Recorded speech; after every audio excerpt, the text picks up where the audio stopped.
ব্রহ্মা কি তার মেয়েকে সত্যি সে বিয়ে করেছে? এটা অনেকের মধ্যেই শোনা যায়, অনেকে অনেক রকমভাবে প্রচার করে।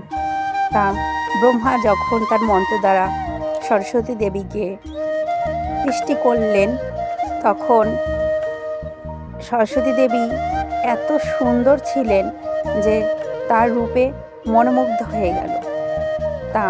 তার পেছন পেছন ব্রহ্মা যেতে লাগলো। তখন এই রূপ দর্শন করে তার যে ছেলেরা তাদেরকে বলল, অঙ্গিরসের মতন অনেক মুনিজন ছিলেন, তারা বললেন যে পরমপিতা এটা কি করছেন? এই কথা বলার পর ব্রহ্মার চেতনা জাগরণ হয়, বলছে সত্যি তো, আমি এটা কি করছি? তখন সে কি করে, সে দেহত্যাগ করে। দেহত্যাগ করে এই যে দেহত্যাগ করার পর দেহটা কুয়াশায় পরিবর্তন হয়ে যায়। এই যে শীতের দিনে যে সরস্বতী পুজোর আগে যে এত ঘোর কুয়াশা থাকে, আর সরস্বতী পুজোর পর থেকে কিন্তু আস্তে আস্তে করে শীত চলে যায়, তাই না? শুক্ল পঞ্চমীতে এই শীত আস্তে আস্তে করে চলে যায়। এটাও একটা কারণ, এই কুয়াশার এটাই একটা কারণ। তখন দেহত্যাগ করার পর আবার সে পুনরায় যখন জন্ম নেয়, তখন মা সরস্বতীকে তিনি বিবাহ করেন। তখন ওই দেহ কিন্তু আর রইল না, অন্য দেহ ধারণ করে তিনি সরস্বতী দেবীকে বিবাহ করেন।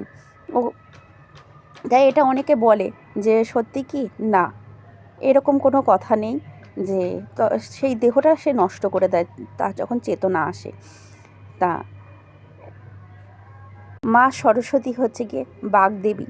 তিনি শুধু পড়াশুনো বিদ্যাই নয়, তিনি বিভিন্ন মানুষের মধ্যে যে গুণ আছে, জ্ঞান আছে, এই যে ধর্মকথা বলা বা শ্রবণ করা, সমস্ত কিছু এই গুণগুলো কিন্তু মা সরস্বতীর বরদান।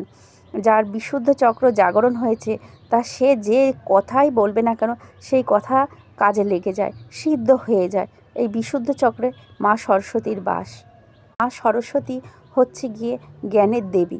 জ্ঞান যদি থাকে তখনই তুমি কি করবে, যে অজ্ঞানতাবশত অনেক কিছু আমরা করে ফেলি, জ্ঞানের প্রকাশে আমাদের সমস্ত কিছু আগের থেকে সব কাটতে থাকে।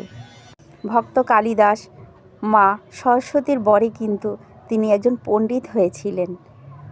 মা সরস্বতীর বর যার ওপর থাকে, তার মা সরস্বতী হচ্ছে গিয়ে এই দেহের মধ্যেই আছে, দেহের বাইরে কোথাও নেই, কিন্তু জাগাতে হবে।